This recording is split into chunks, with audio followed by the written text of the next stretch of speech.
She wasn't supposed to see it. One glance at the photo, her late mother's face, inside a millionaire's mansion she'd never stepped into before. And when she demanded, "Why is my mom's picture here?" his hand shook, because the secret he'd buried for years had just come back to life. Before we dive in, where are you watching from, and what kind of story do you want to see next? Drop it in the comments. And if stories like this pull you in and don't let go, go ahead, hit subscribe. I have another powerful one coming tomorrow.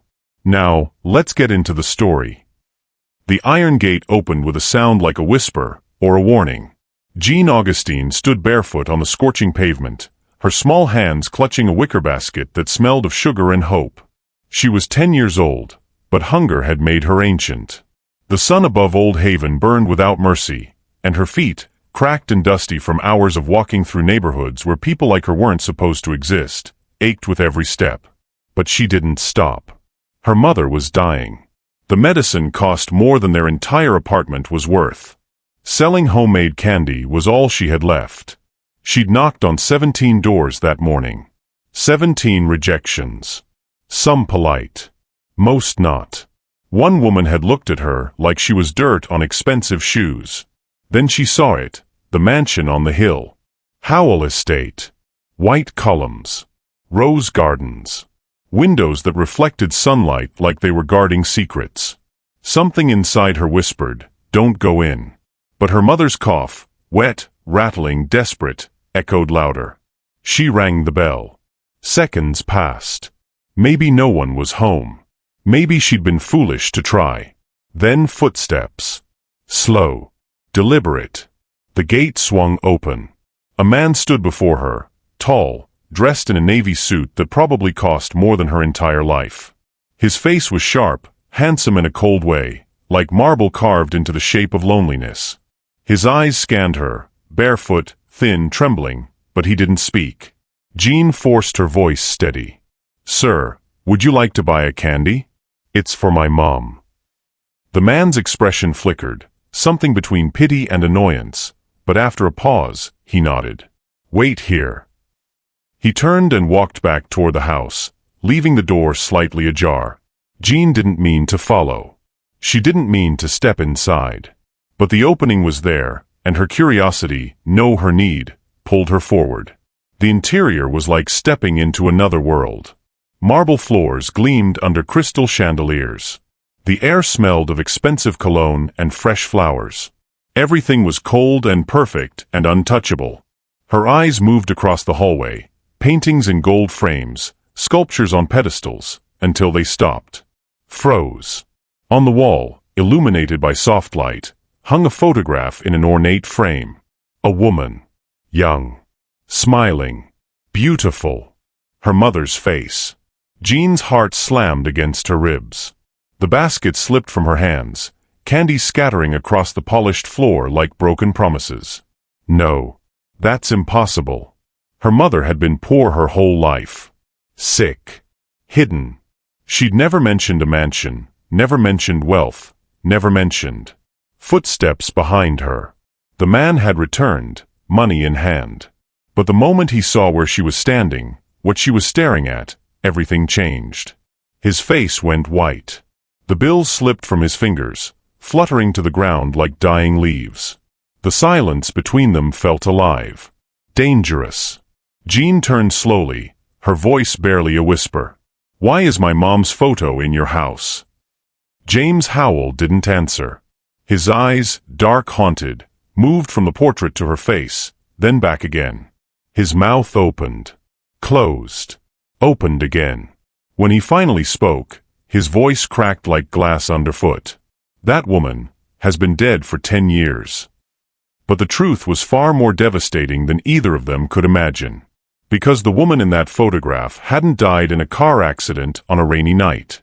She'd been erased, hidden away by someone who believed love between a millionaire's son and a poor church pianist's daughter was a sin worth burying.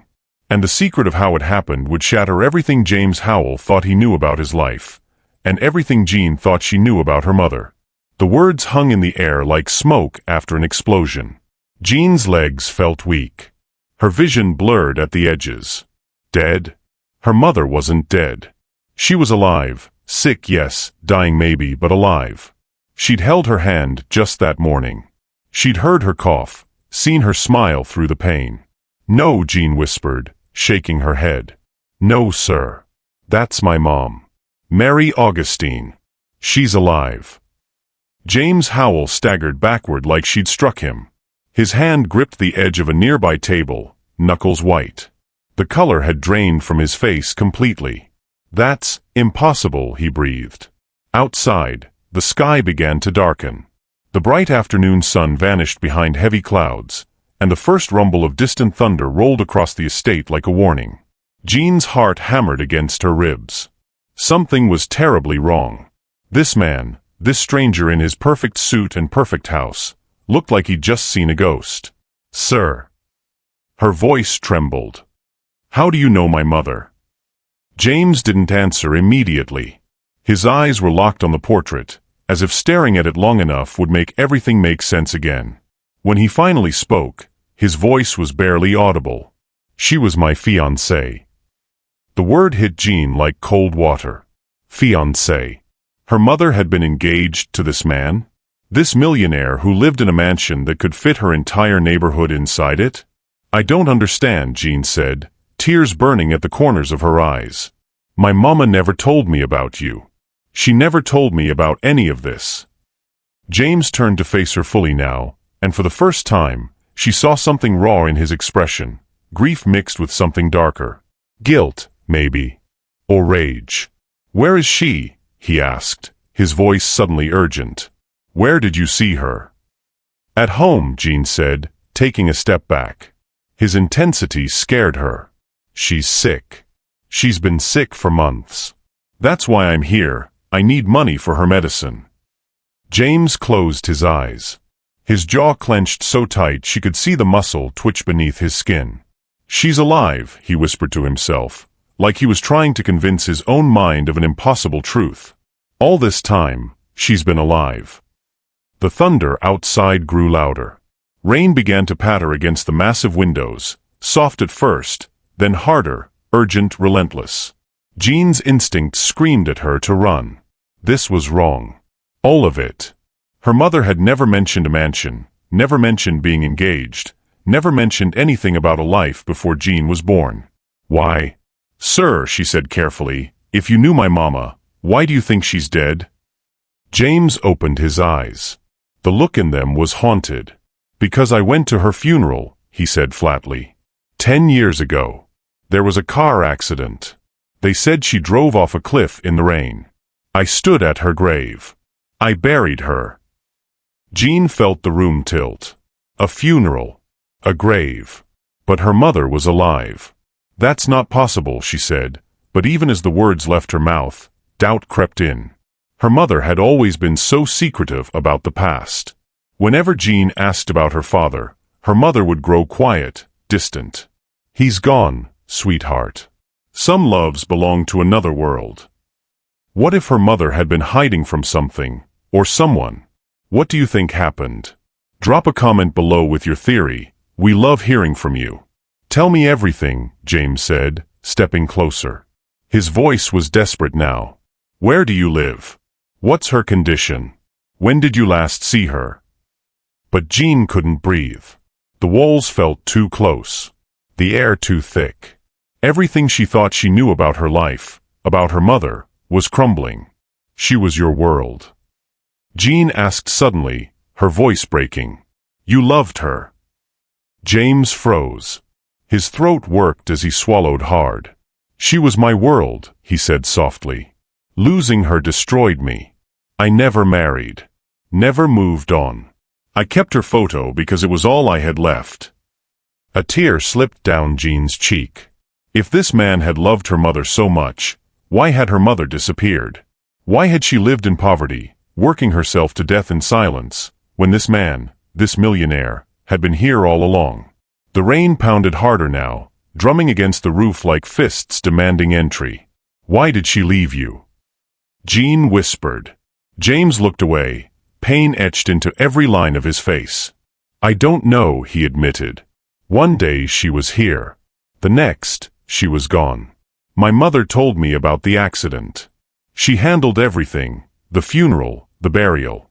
I was too broken to ask questions. Something about the way he said my mother made Jean's skin crawl. Your mother, she repeated slowly. She told you my mama died? James nodded. A horrible thought began to form in Jean's mind, one too terrible to speak aloud. What if someone had wanted Mary Augustine to disappear? The silence between them stretched long and heavy, filled only by the sound of rain and thunder. Then Jean did the only thing her terrified, confused heart told her to do. She ran. Wait. James called out, his voice cracking with desperation. Please, I need to know where she is. But Jean was already sprinting toward the door, her bare feet slapping against the cold marble. She didn't look back. Didn't stop. The basket of candies lay forgotten on the floor, scattered like evidence of a crime. She burst through the front door and into the rain, the cold water soaking through her thin dress instantly. Her lungs burned. Her legs screamed. But she kept running. Behind her, James reached the doorway and stopped, one hand braced against the frame. He didn't chase her. He just stood there, watching her small figure disappear into the storm. Then his knees buckled. He sank to the floor slowly, his back against the doorframe, rain spraying his face. His hands covered his eyes, and his shoulders shook. Mary. He whispered brokenly. You were alive? All this time, you were alive. The portrait on the wall stared back at him, silent, smiling, keeping its secrets. And somewhere in the rain-soaked streets of Old Haven, a little girl ran home to her dying mother, carrying questions that could shatter what little remained of both their worlds. The mansion felt emptier than it ever had before. James Howell sat alone in the darkening hallway, still on the floor where he'd collapsed, staring up at the portrait that had hung there for a decade. The rain continued its assault on the windows, and with each flash of lightning, Mary's face seemed to come alive, smiling at him with secrets he'd never known she kept. His hands trembled as he pushed himself to his feet. Every muscle in his body felt heavy, weighed down by the impossible truth that kept echoing in his skull. She's alive. He moved closer to the portrait, reaching out to touch the gilded frame. His fingers traced the edge slowly, reverently, as if the painting itself might crumble under the weight of this revelation. How? He whispered to the empty room. How were you alive all this time? The only answer was thunder. Lightning flashed again, illuminating the portrait in stark white light. For a split second, he could see every detail, the joy in her eyes, the way her hand rested on his arm, the small beauty mark near her left ear that he used to kiss. The memory hit him like a fist to the chest. Promise me something, James, Mary had said one evening as they walked through the estate gardens. The sun was setting, painting everything gold. Anything, he'd replied.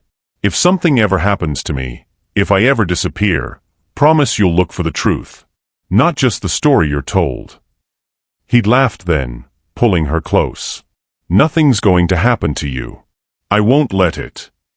But she hadn't laughed back. She just held him tighter, like she was already saying goodbye. James's jaw clenched. She'd known. Even then, she'd known something was wrong. He turned away from the portrait and walked to his study, his footsteps echoing through the empty halls. The room was dark except for the occasional lightning flash. He didn't bother turning on the lights. Instead, he went straight to his desk and opened the bottom drawer, the one he never touched, the one filled with things from before. Old photographs. A dried rose. Concert tickets. Letters. His hands moved frantically through the contents until he found what he was looking for, a small wooden box he'd locked away years ago. The key still hung around his neck on a chain he never removed. He unlocked it with shaking hands. Inside were the last things Mary had left behind, a silk scarf that still faintly smelled of her perfume, a pair of earrings she'd forgotten at his apartment, and he froze. At the bottom of the box was an envelope he didn't recognize. It was old, yellowed at the edges, and sealed with red wax that had cracked with age. The handwriting on the front made his heart stop. For James, if I ever disappear. Mary's handwriting. Have you ever found something that changed everything you thought you knew? Tell us in the comments. Your stories matter to us. His hands shook so badly he could barely break the seal. When he finally tore it open, a single folded letter fell into his palm. He unfolded it slowly, almost afraid of what it would say. My dearest James, if you're reading this, then I'm gone, or worse, they've made you believe I am. I don't know how to write this without breaking your heart, but you deserve the truth. Your mother came to me 3 days ago. She told me that our love was a contamination to your family's legacy. She said I was nothing but a poor girl trying to climb above my station. I told her I loved you, that you loved me, that we were going to build a life together. She laughed, James. She laughed and said, "Do you really think I'll let that happen?" She offered me money to leave. When I refused, she made a promise that if I didn't disappear on my own, she would make sure I disappeared permanently. And she would do it in a way that you would never question. I'm scared, James. I'm so scared. But more than that, I'm scared of what staying will do to you. If something happens to me and your mother is behind it, you'll be forced to choose between the truth and your family. I can't do that to you. So if I disappear, know this, I loved you. I will always love you. And if there's any way I can survive whatever's coming, I will fight to find my way back to you. But if I don't make it, please, my love, don't let her win. Look for the truth. Forever yours, Mary. The letter slipped from James's fingers and fluttered to the desk. For a long moment, he just stood there, frozen, unable to breathe, unable to think. Then, slowly, the pieces began to fall into place. The sudden accident. The closed casket.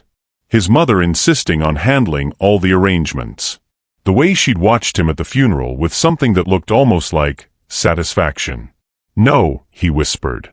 Then louder, "No. No, no, no." He slammed his fists on the desk, the sound echoing through the study like a gunshot. His mother. His own mother had done this. She'd driven Mary away, or worse. She'd staged the accident.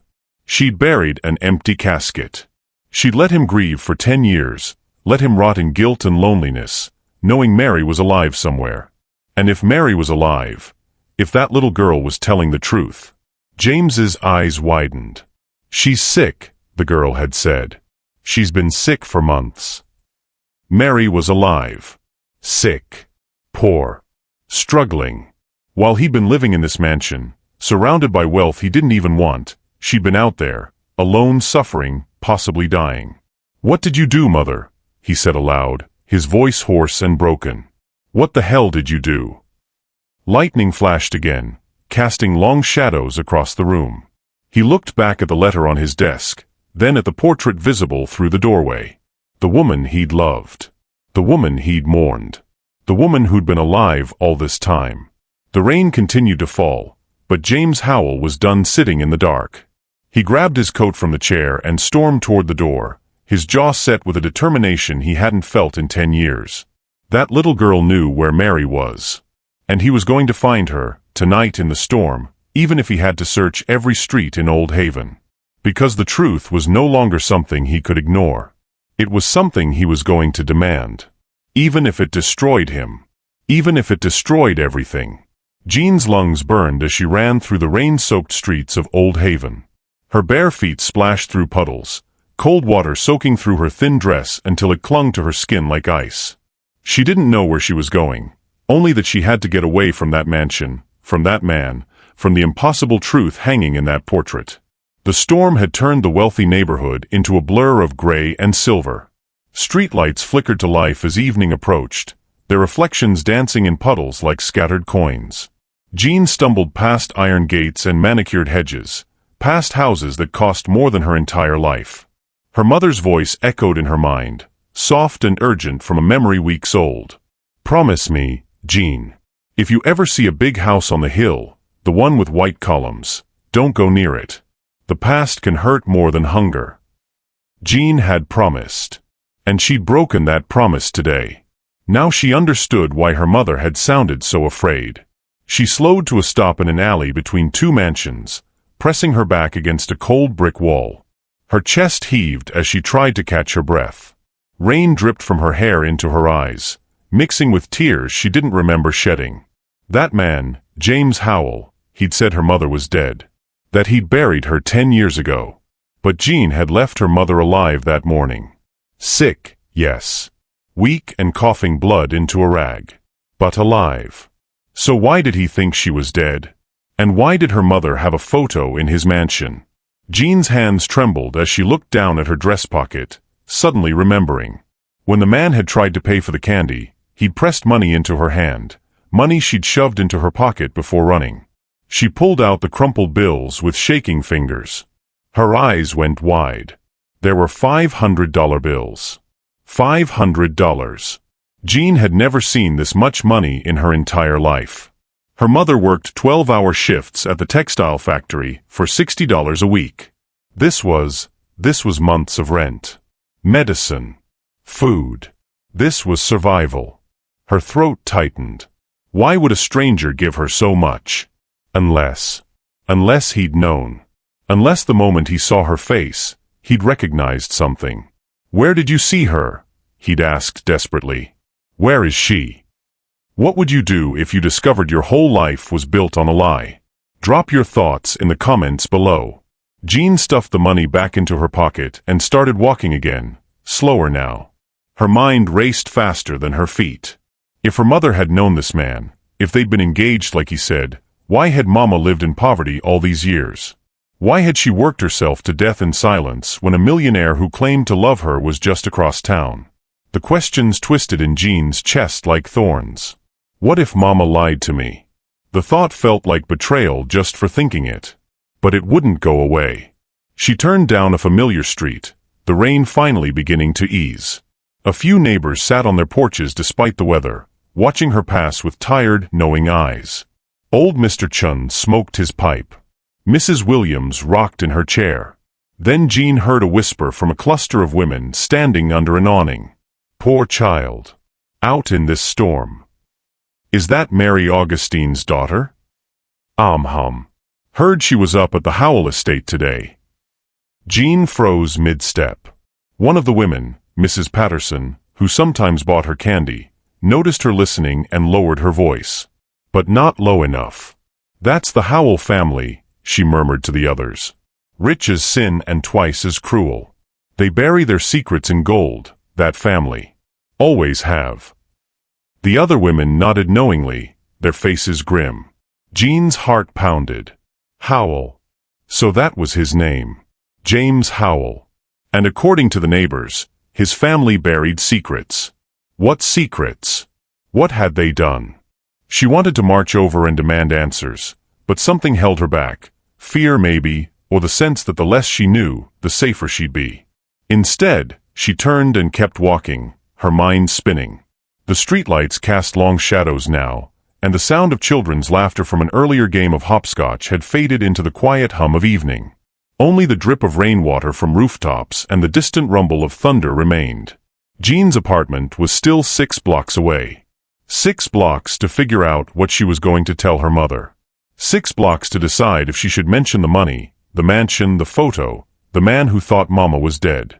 She whispered into the empty street, her voice small and broken. Mama, who was he really? The question hung in the air, unanswered. Then behind her, an engine rumbled. Jean turned. A black car was rolling slowly down the street, its headlights cutting through the lingering mist. It moved deliberately, like it was searching for something. Searching for someone. Jean's pulse quickened. She started walking faster. The car kept pace. Her walk became a jog. The car sped up. Panic surged through her chest. She broke into a full sprint, her bare feet slapping against wet pavement, her breath coming in short gasps. But the car was faster. It pulled up beside her, close enough that she could see the driver through the rain-streaked window. James Howell. Drenched. Desperate. His eyes locked on hers. The car stopped abruptly, and he threw open the door, stepping out into the rain. His expensive suit was soaked through, his normally perfect hair plastered to his forehead. "Wait," he called out, his voice hoarse. "Please, I'm not going to hurt you." Jean stumbled backward, her heart hammering so hard she thought it might break through her ribs. "Stay away from me," she shouted. "I just need to talk to you," James said, taking a careful step forward. His hands were raised, palms out, like he was approaching a frightened animal. "Please. That woman, Mary Augustine, I need to know where she is." "Why?" Jean demanded, tears streaming down her face now. "So you can hurt her again? So you can finish whatever you started?" James's face crumpled. "I never hurt her," he said, his voice breaking. "I loved her. I love her. And I thought she was dead. Do you understand? I thought I'd lost her forever." The raw pain in his voice made Jean hesitate. "Then why did she run from you?" Jean whispered. James closed his eyes, rain dripping down his face like tears. "I don't know," he admitted. "But I'm going to find out. And I need your help." Jean stood frozen in the middle of the street, caught between fear and the desperate hope that maybe, just maybe, this man could save her mother. Behind her, the lights of her apartment building flickered in the distance. Ahead of her, James Howell waited in the rain, a stranger who claimed to love the woman Jean had spent her whole life protecting. And somewhere between those two worlds, the truth was waiting to destroy them both. The cafe was small, tucked between a laundromat and a closed hardware store. Its neon sign flickered weakly, Rosa's Diner, casting pink light across the wet sidewalk. Jean sat stiffly in the corner booth, as far from the window as possible. Her hands were wrapped around a mug of hot chocolate she hadn't touched. Steam rose from it in delicate spirals, disappearing into the dim air. Across from her, James Howell looked nothing like a millionaire. His suit was still damp, wrinkled from the rain. His hair, usually perfect, hung in his eyes. Dark circles shadowed his face, making him look 10 years older than he probably was. They hadn't spoken since sitting down 5 minutes ago. The only sounds were the soft patter of rain against the windows, the distant clink of dishes from the kitchen, and the faint melody of an old piano tune playing through a crackling radio. Finally, James broke the silence. "Thank you," he said quietly, "for agreeing to talk." Jean didn't look at him. Her eyes stayed fixed on the chocolate swirling in her mug. "I didn't agree," she said. "You followed me." "I know." His voice was hoarse. "But if I hadn't, I might never find her again." The desperation in his tone made Jean finally look up. His eyes were red-rimmed, haunted. This wasn't the cold, distant man who'd opened the gate. This was someone barely holding himself together. "Why do you care so much?" Jean asked, her voice smaller than she intended. "If she's been gone for 10 years, why now?" James leaned back in the booth, his hands trembling slightly as he gripped his coffee cup. "Because I thought she was dead," he said. "I mourned her. I blamed myself for not protecting her. And now—" His voice cracked. "Now I find out she might have been alive this whole time. Suffering. Alone. While I sat in that mansion doing nothing." Jean studied his face, searching for deception. But all she saw was pain, raw and real. "Tell me about the accident," she said carefully. James closed his eyes, the memory clearly still fresh despite the years. "It was late October, 10 years ago. We'd just gotten engaged 2 weeks before. We were planning the wedding, small, intimate, just us and a few close friends. My mother—" He paused, jaw tightening. "My mother disapproved. She thought Mary wasn't suitable. Too poor. Wrong background." Jean's hands clenched around her mug. She knew that kind of judgment. She'd lived with it her entire life. "One night, Mary left my apartment after dinner," James continued. "She seemed upset, but she wouldn't tell me why. She said she needed to think. That was the last time I saw her." He opened his eyes, and they glistened with unshed tears. "The next morning, my mother woke me up. She told me there'd been an accident, that Mary's car had gone off a cliff near the coast during the storm. They found the car in the water, completely destroyed. The body was—" He swallowed hard. "They said it was too damaged to identify. Closed casket funeral. My mother handled everything." Have you ever been told something that later turned out to be a complete lie? Share your story in the comments. Jean felt something cold settle in her stomach. You never saw her body? No. James's voice was barely a whisper. I was too broken to ask questions. I trusted my mother to handle it. I thought. He laughed bitterly. I thought she was being kind, protecting me from seeing Mary like that. Jean reached into her pocket slowly and pulled out a small worn photograph, one of the few things her mother treasured. It was creased and faded, but the image was clear. Mary Augustine, younger but unmistakably the same woman, standing in front of a church, smiling at the camera. She slid it across the table. James picked it up with shaking hands. His breath caught. That's her, he whispered. That's Mary. Where did you get this? From my apartment, Jean said. My mama keeps it on her nightstand. She looks at it every night before she goes to sleep. James's thumb traced the edge of the photograph like it was something sacred. She's alive, he said again, as if saying it enough times would make it feel real. She's really alive. She's dying, Jean corrected quietly. She's been sick for 8 months. The doctors say her lungs are failing. We can't afford the treatment she needs. Pain flashed across James's face, quickly replaced by something harder. Determination. Where is she? He asked.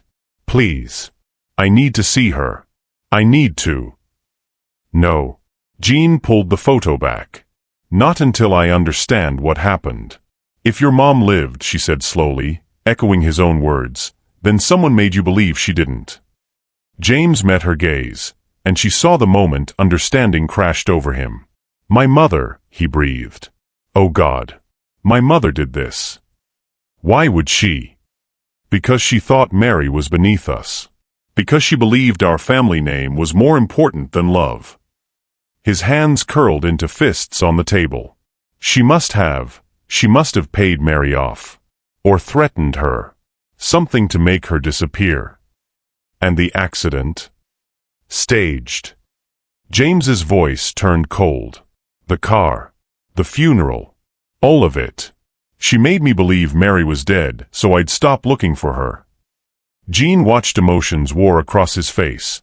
Grief, rage, betrayal. And underneath it all, a desperate, aching love that hadn't died even after 10 years. She saw her mother's eyes in his expression. The same haunted loneliness. If you're telling the truth, Jean said softly, her voice wavering, then my mom was running from you. Or from your family. She's been hiding all these years, and she never told me why. I would never have hurt her, James said fiercely. Never. I loved her more than anything in this world. Then why did she run? The question hung between them like smoke. James stared at the photograph in his hands, at Mary's young, smiling face, before fear and sickness had stolen that joy. I don't know, he admitted, but I'm going to find out. He pulled out his phone with sudden urgency, scrolling through contacts with trembling fingers. What are you doing? Jean asked. There was a driver, James said. My mother's personal driver. He worked for our family for 30 years before he retired. If anyone knows what really happened that night, if my mother did something, he would know. He found the contact and pressed call, putting the phone to his ear. It rang once, twice, 3 times. Then a gravelly voice answered. Mr. Howell? Is that you? Marcus, James said, his voice tight. I need to ask you something. And I need the truth, no matter what my mother told you to keep secret. There was a long pause on the other end. This is about Miss Mary, isn't it? Marcus said quietly. James's eyes went wide. Jean leaned forward, her heart hammering. You knew, James whispered. You knew she was alive. Another pause. Then, I think you'd better come see me, Mr. Howell. There are things you need to hear. Things I should have told you 10 years ago. The line went dead. James sat frozen, the phone still pressed to his ear, his face pale. Jean's voice came out as barely a whisper. What did he mean? James lowered the phone slowly and looked at her, really looked at her for the first time. At her dark eyes, her stubborn chin, the way she held herself with quiet strength despite being just a child.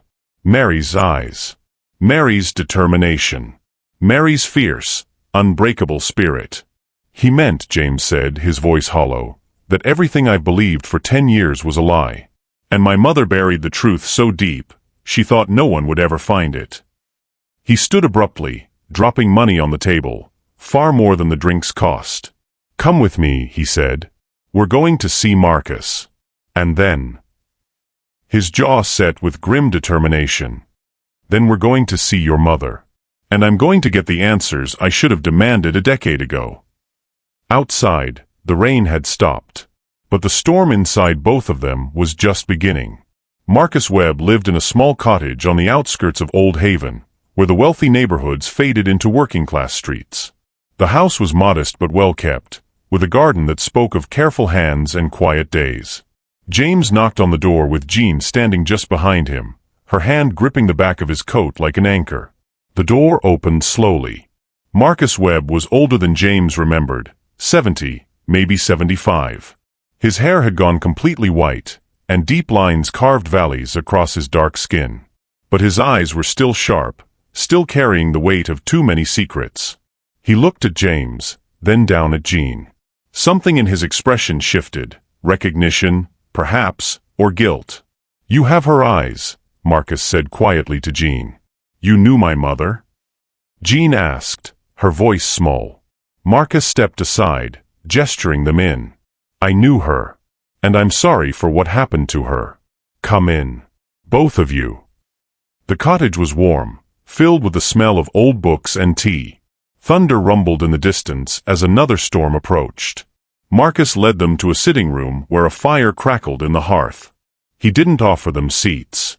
He seemed to know they wouldn't be able to sit still for what was coming. How much do you know? Marcus asked, looking at James. I know my mother lied to me, James said, his voice tight. I know Mary didn't die in an accident.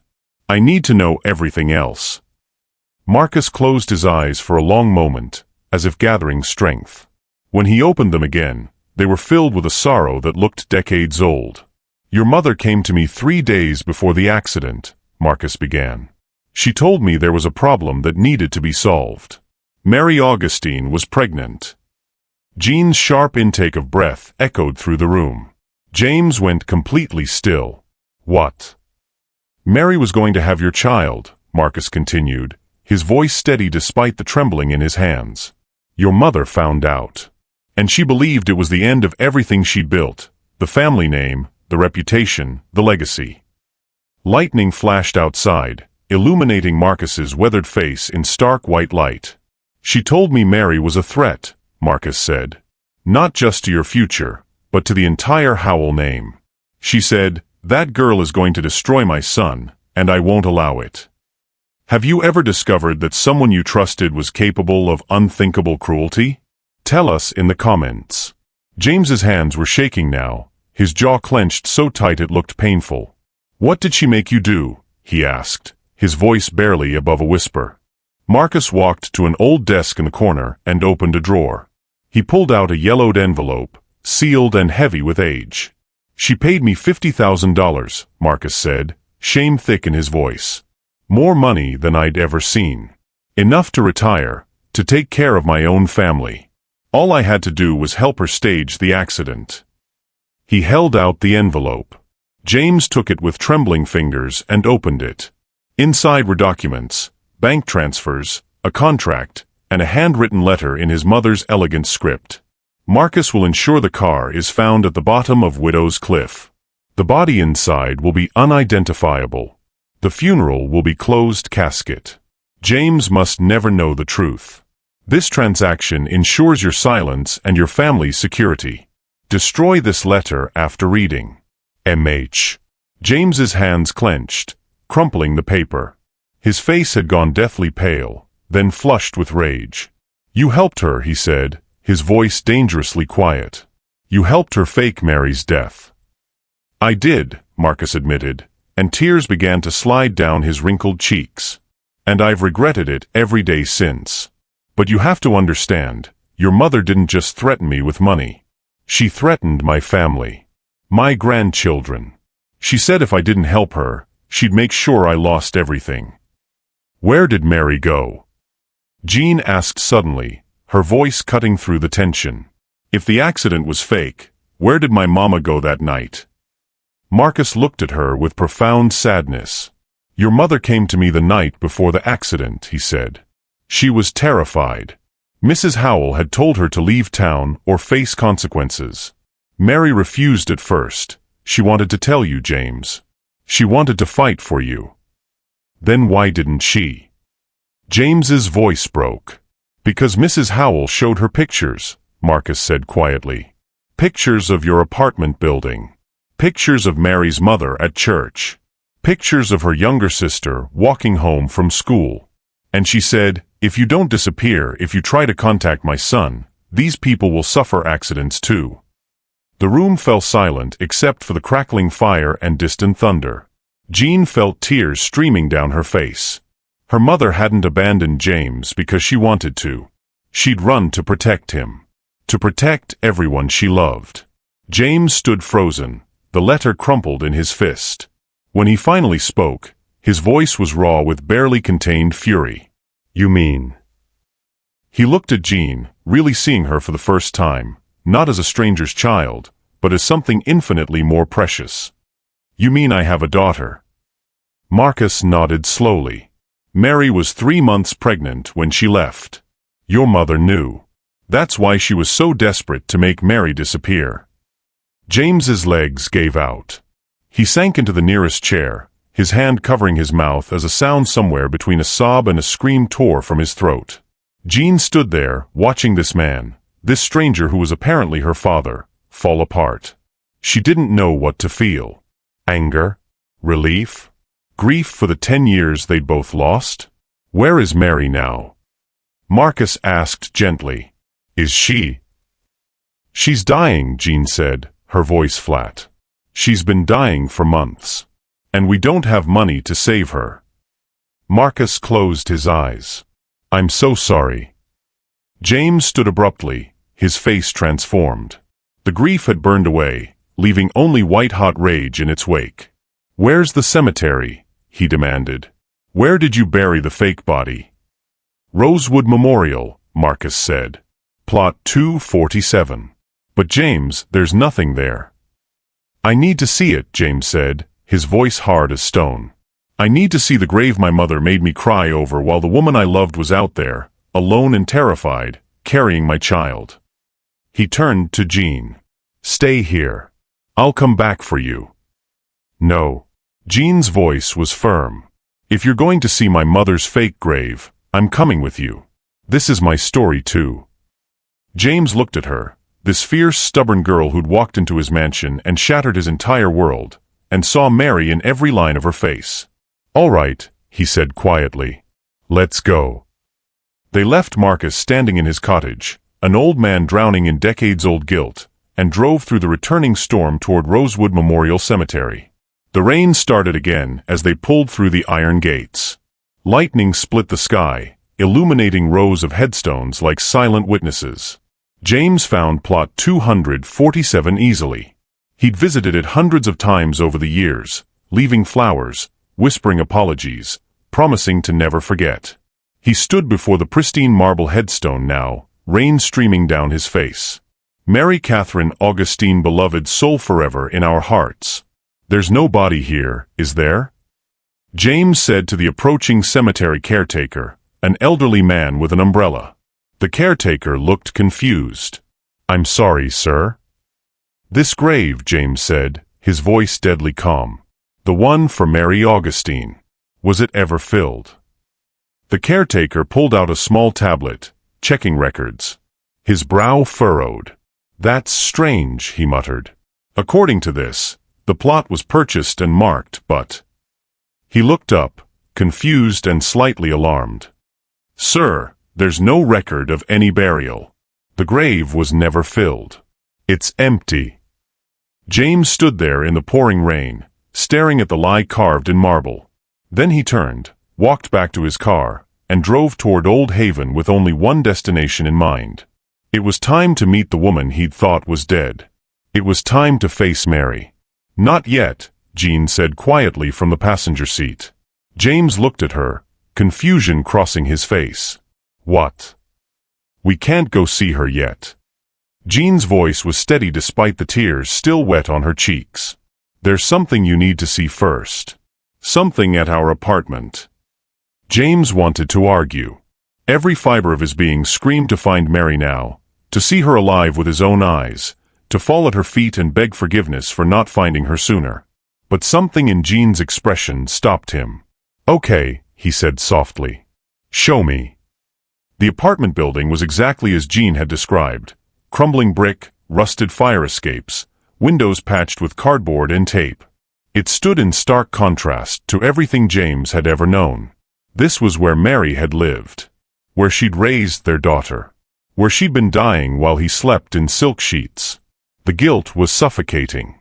Jean led him up 3 flights of narrow stairs, the steps creaking under their weight. The hallway smelled of mildew and old cooking oil. A bare bulb flickered overhead, casting shadows that danced like ghosts. She stopped at apartment 3C and pulled a key from beneath a loose brick in the wall. Mama's at the hospital tonight, Jean explained as she unlocked the door. The free clinic keeps her when it gets really bad. The door opened with a groan. Inside, the apartment was tiny, one room that served as kitchen, living room, and bedroom all at once. A narrow cot sat in the corner, covered with threadbare blankets. A hot plate on a small table. A single window that looked out onto a brick wall. But despite the poverty, there was love here. Jean could feel it in every carefully placed item, every hand-sewn curtain, every photograph taped to the cracked wall. James stood in the doorway, frozen. His hands trembled as he took in the reality of Mary's life, the life his mother had condemned her to. She kept pictures of you, Jean said quietly, pointing to a small wooden box on the windowsill. She'd look at them when she thought I was asleep. Sometimes she'd cry. Sometimes she'd just smile. James walked to the box with slow, careful steps, as if approaching something sacred. Inside were photographs, old ones, faded and creased from years of handling. Him and Mary at a cafe. Walking through a park. Standing in the rain, laughing. A life that had been stolen. There's more, Jean said. She knelt beside the cot and felt along the edge of the floor. Her fingers found a loose board, one she discovered by accident years ago but had never mentioned to her mother. She pried it up. Beneath the floorboards lay a small metal box, sealed with tape that had yellowed with age. Have you ever found hidden letters or secrets that changed how you saw someone you loved? Share your story below. Sometimes the past speaks louder than words. Jean pulled it out and set it on the cot. Her hands shook as she peeled away the tape. Inside were letters. Dozens of them. All written in her mother's careful handwriting, all addressed the same way. My James. James sank to his knees beside the cot, his breath coming in short gasps. She wrote to you, Jean whispered. All these years. She wrote to you. With trembling fingers, James picked up the first letter and unfolded it. The paper was so old it felt like cloth in his hands. My James.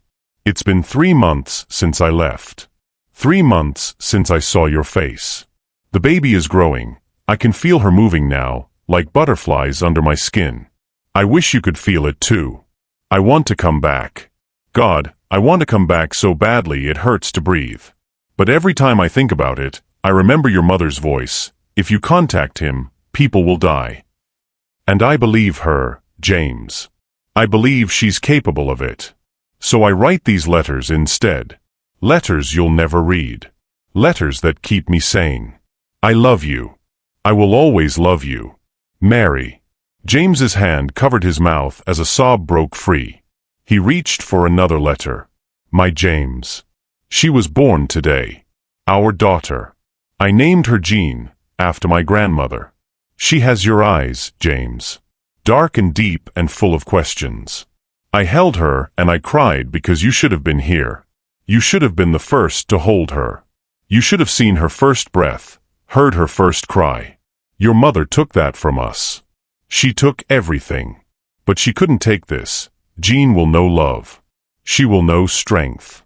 And one day, if it's safe, she will know you. Forever yours, Mary. Tears streamed down James's face as he read letter after letter. Years of love, of longing, of a woman who never stopped hoping but never dared to reach out. Jean sat beside him, reading over his shoulder. With each letter, something in her chest began to crack and rebuild. Her mother hadn't been weak. She hadn't given up. She'd been the strongest person Jean had ever known. James reached the final letter at the bottom of the box. It was dated just 3 months ago, the handwriting shakier, the paper stained with what might have been tears. My James. I'm dying. The doctors say I have weeks, maybe a month. My body is giving up, but my heart still beats your name. If this ever reaches you, if Jean finds a way to give you these letters, tell her the truth. Tell her why I left. Tell her that every moment I stayed away was to keep her safe. To keep you safe. Tell her that loving you was the best thing I ever did, and leaving you was the hardest. And tell her I'm sorry I couldn't be stronger. If there's a heaven, I'll wait for you there. If there's mercy, maybe we'll have the life we were supposed to live. I love you, James Howell. I never stopped. Mary.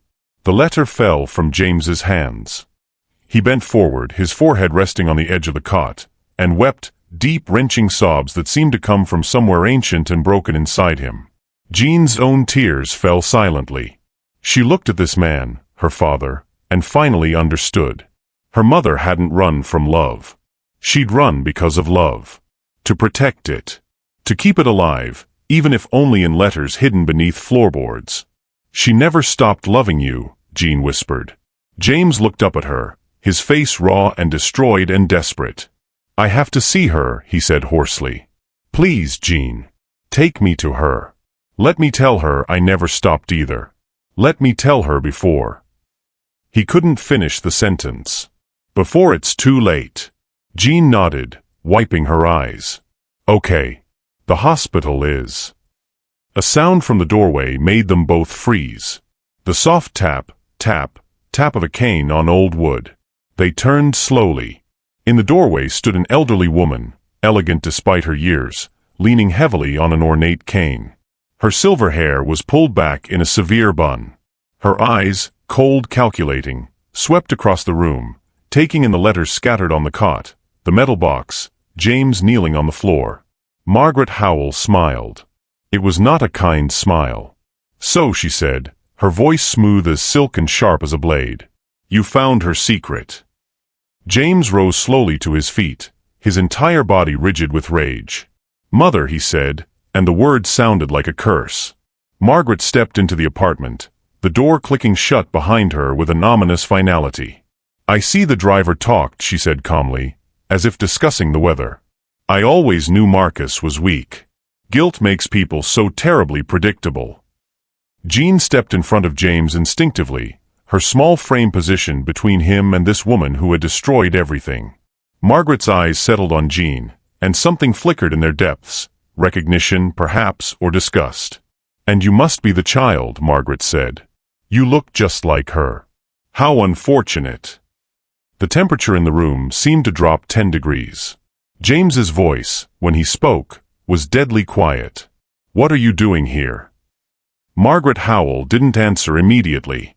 She stepped further into the cramped apartment, her cane tapping against the worn floorboards with measured precision. Despite her age, despite the cane, she carried herself with the same cold elegance that had commanded respect and fear for decades. But up close, in the dim light, Jean could see the cracks. The tremor in Margaret's hands. The pallor beneath expensive makeup. The way her breath came slightly too fast. She looked like a woman running out of time. I've had people watching you for years, Margaret said, addressing no one in particular. Her eyes swept across the poverty surrounding them, the cracked walls, the single cot, the hot plate, with something between disgust and grim satisfaction. Did you really think I wouldn't know the moment you started asking questions? You've been watching us? James's voice rose, sharp with fury.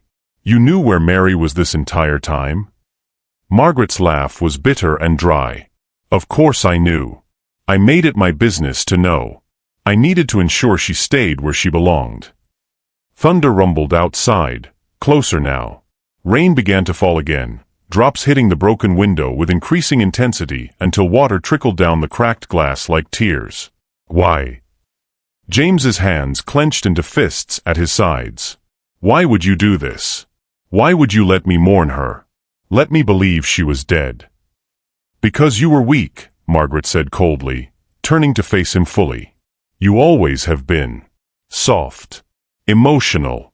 Willing to throw away everything our family built for 3 generations over a girl with nothing to offer but pretty eyes and false promises. Jean felt something hot and sharp rise in her chest. She stepped forward, her voice trembling but fierce. My mama wasn't nothing. She was worth 100 of you. Margaret's gaze shifted to Jean, and for a moment, something flickered behind those cold eyes. Regret? Fear? It was gone too quickly to name. Perhaps, Margaret said quietly. But worth doesn't pay for legacies. Worth doesn't protect family names. Worth doesn't. Worth is all that matters. James's shout echoed through the small apartment, raw and broken. Everything else is just lies we tell ourselves to justify cruelty. The silence that followed was suffocating. Margaret's composure finally cracked. Her hand shook harder on her cane, and she reached out to steady herself against the wall. When she spoke again, her voice had lost its sharp edge, replaced by something that sounded almost like desperation. I did it to protect you, she said, and tears, actual tears, began to slip down her wrinkled cheeks. Can't you see that? That girl would have ruined you. The scandal, the gossip, the shame of marrying beneath your station. You would have lost everything. I lost everything anyway. James roared. The pain in his voice was visceral, like something being torn from his chest. You took the only person I ever loved and made me bury her. You made me put flowers on an empty grave while she was out here, alone and terrified and pregnant with my child. When does protection become destruction? Have you ever seen someone justify terrible actions in the name of love? Tell us in the comments. Margaret flinched as if struck. Her eyes darted to Jean, then back to James. The child, she whispered. I didn't know she'd keep it. I assumed she'd. You thought she'd get rid of me, Jean said flatly. You thought my mama would kill me because you scared her so badly. Margaret didn't deny it. She couldn't. You destroyed me, James said, his voice dropping to a whisper that somehow carried more weight than his shout. You destroyed her. And you destroyed the daughter I never got to know. He took a step forward, and Margaret actually backed away. Tell me why. Tell me the real reason.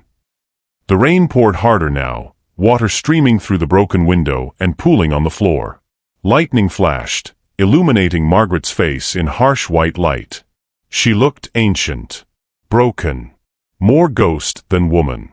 Because I was alone, she finally said, her voice cracking. Your father died when you were 5. You don't remember, but I do. I remember the vultures circling, trying to take what we'd built. I remember fighting tooth and nail to keep the Howell name from becoming a joke. She looked at James with something that might have been anguish. You were all I had left. My legacy. My purpose. And when you brought that girl home, beautiful yes but poor unknown nobody, I saw it all crumbling.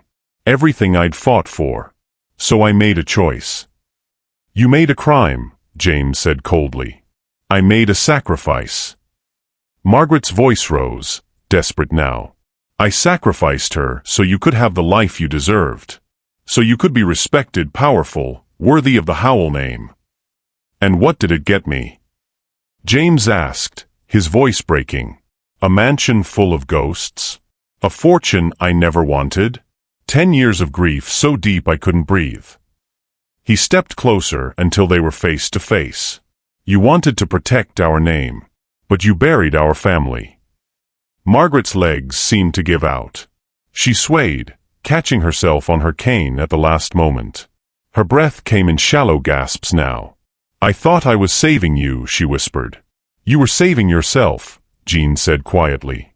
Both of them turned to look at her. You were scared. Scared of being alone. Scared of losing control. So you hurt people to keep what you wanted. Margaret stared at Jean, at this child she tried to erase before she was even born, and something in her expression shattered completely.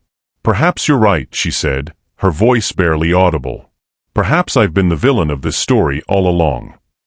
She reached into her coat with a trembling hand and pulled out something small, a gold locket on a delicate chain. It caught the light from the window, gleaming despite its age. I took this from her room after she left, Margaret said, holding it out toward James. She'd left it behind in her hurry to escape. I kept it all these years. I told myself it was to remember the mistake I'd prevented.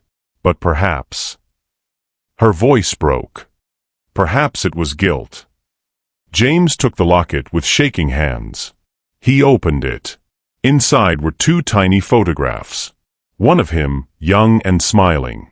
One of Mary, radiant and full of life. And between them, pressed like a dried flower, was a small note in Mary's handwriting. Forever and always. James's knees buckled. He sank to the floor, the locket clutched to his chest. Margaret watched him, her face twisted with something that might have been remorse. Then her hand flew to her chest. Her cane clattered to the floor. "Mother!" James looked up, concern cutting through his rage. Margaret's breath came in sharp, painful gasps. She stumbled backward, her other hand clawing at the wall for support. "I'm sorry," she whispered. "James, I'm so..." She collapsed. James caught her before she hit the ground, lowering her gently to the floor. Her skin was ashen, her lips blue. Jean rushed to the window, shouting for help into the rainy street below. Margaret's eyes found James's face. Her hand reached up with what little strength remained, touching his cheek. "Find her," she breathed. Tell her I'm sorry. Tell her she won." "Mother, stay with me," James said, and despite everything, despite the lies, the cruelty, the stolen years, his voice broke with grief. "Please." But Margaret Howell's eyes were already closing. Her hand fell away. Her final breath left her with a sound like relief. James knelt there in the rain-soaked apartment, holding his mother's body while the locket pressed against his heart and letters to the woman he loved lay scattered across the floor. And outside, an ambulance siren wailed through the storm, too late, as sirens always are, to save what's already been lost. 3 months later. Sunlight poured through the tall windows of Howell Mansion, turning the marble floors into rivers of gold. The heavy curtains that had blocked out the world for years were gone, replaced by sheer fabric that danced in the gentle spring breeze. The mansion was alive again. Jean's laughter echoed through the hallways as she raced down the corridor, her bare feet slapping against the polished stone. She'd grown in the months since that rainy night, not just taller, but brighter. The dark circles under her eyes had faded. Her cheeks had color now. She looked like a child again, instead of someone carrying the weight of the world. "Careful," called a voice from the kitchen, soft, warm, carrying a melody even in ordinary words. Mary Augustine stood at the stove, stirring something that smelled like cinnamon and home. Her hair, once dull and brittle, now shone in loose waves around her shoulders. She was still thin, the illness had taken its toll, but she was alive. The experimental treatment James had paid for had worked. Not a cure, but a reprieve. Time. Precious, stolen time. She smiled as Jean skidded to a stop in the doorway. "Papa says breakfast is almost ready," Jean announced. The word Papa still knew enough that she said it with a mixture of pride and disbelief. Mary's smile softened. "Tell him I'm making his favorite." Jean disappeared down another hallway, her voice calling out for James. Mary stood alone in the kitchen for a moment, her hand pressed against her chest where her heart beat steady and strong. She still couldn't quite believe it, that she was here, in this mansion she'd once fled from, cooking breakfast for her daughter and the man she'd loved for over a decade. The man who'd never stopped loving her back. The doorbell chimed, a gentle sound, not the harsh buzzer of the old gate. Through the window, Mary could see the garden James had commissioned, roses and wildflowers growing side by side, expensive and common blooms tangled together in defiant beauty. Life, she thought, had a strange way of coming full circle. In the main living room, James Howell stood before the portrait that had started everything. It hung in the center of the room now, no longer hidden in a dark hallway but displayed where light could find it. Mary's face smiled down at him, young, radiant, untouched by the years of suffering that would follow.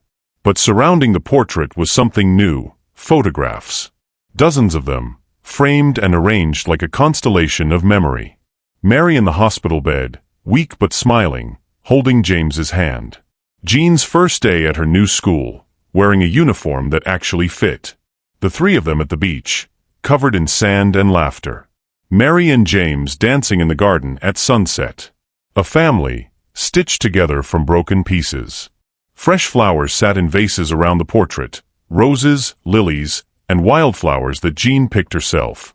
The air smelled of life instead of dust.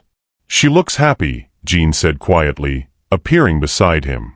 James looked down at his daughter, words that still made his heart ache with joy and grief for all the years he'd missed. "She was happy," he said. "We both were. Before grandmother took it away," Jean finished. They stood in silence.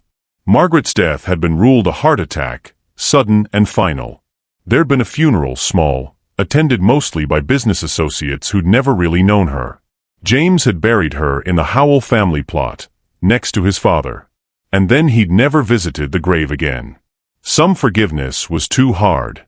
Some wounds too deep. But he was trying. For Mary. For Jean. For himself. Healing from betrayal isn't linear. It's messy, complicated, and different for everyone. How do you find peace after someone you trusted breaks your world? Share your thoughts below. Do you miss her? Jean asked suddenly. James considered the question carefully. "I miss who I thought she was.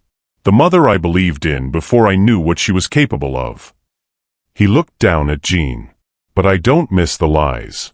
And I don't regret the truth, even though it hurt." Jean nodded slowly. "Mama says the truth is like medicine. Sometimes it tastes terrible, but it makes you better. Your mother is very wise." "I know." Jean grinned. Then her expression turned more serious. "Do you think Mama will be okay? Really okay?" James knelt down to her level, his hands gently gripping her shoulders. "The doctors say the treatment is working. She's getting stronger every day. But Jean..." He paused, choosing his words carefully. "Even if we have just one more year, or 5 years, or 50, every moment is a gift. We won't waste a single one." Jean hugged him suddenly, fiercely. James held her tight, this daughter he'd found too late and just in time. "Come on," Jean said, pulling back with a bright smile. "I want to show you something." She led him to the corner of the living room where a grand piano sat, another new addition. It had been Mary's request, the only thing she'd asked for. "Music was the first thing your mother took from me," Mary had said quietly. "I'd like to have it back." Jean climbed onto the bench and positioned her hands over the keys. She'd been taking lessons for 2 months now, and while she was still learning, her fingers moved with a natural grace that reminded James achingly of Mary. She began to play, slowly, carefully, a simple melody that grew more confident with each note. James recognized it immediately. It was the song Mary used to hum while they walked through gardens, the one she'd played at the charity event where they'd first met. The music filled the mansion, echoing off marble and glass, transforming cold stone into something warm and alive. James closed his eyes and he could see her, not the Mary from the portrait, frozen in time, but the Mary he'd held last night, alive and real in his. The music brought her back. When he opened his eyes, Mary was standing in the doorway, her hand pressed to her mouth, tears streaming down her face. But she was smiling. Jean finished the song and looked up at James expectantly. "That was beautiful," he whispered, his voice thick with emotion. "You have her hands." He glanced at Mary, then back to Jean. "And her heart." Jean beamed. Then she patted the bench beside her. "Your turn. Mama says you used to play too." "I haven't played in years," James protested weakly. "Then it's time to start again," Mary said, walking into the room. She sat on Jean's other side, completing the picture. James joined them on the bench, the three of them crowded together in a way that should have been uncomfortable but felt perfect instead. Mary's hands covered his on the keys, guiding him through the opening notes of a song he'd almost forgotten. Jean added her own melody, improvising, making mistakes and laughing at them. The music wasn't perfect. but it was theirs. Outside, birds sang in the garden. The spring breeze carried the scent of roses through the open windows. Golden light painted everything in warmth. Jean looked up at James mid-song and smiled, the same smile from the portrait, full of joy and mischief and stubborn hope. And for the first time in years, the mansion didn't feel like a tomb. It felt like home. Thanks so much for watching till the end. If this story moved you, you're going to love what's coming next. It's even more surprising and emotional than this one. Go ahead and click the story on your screen right now, and see you in the next story.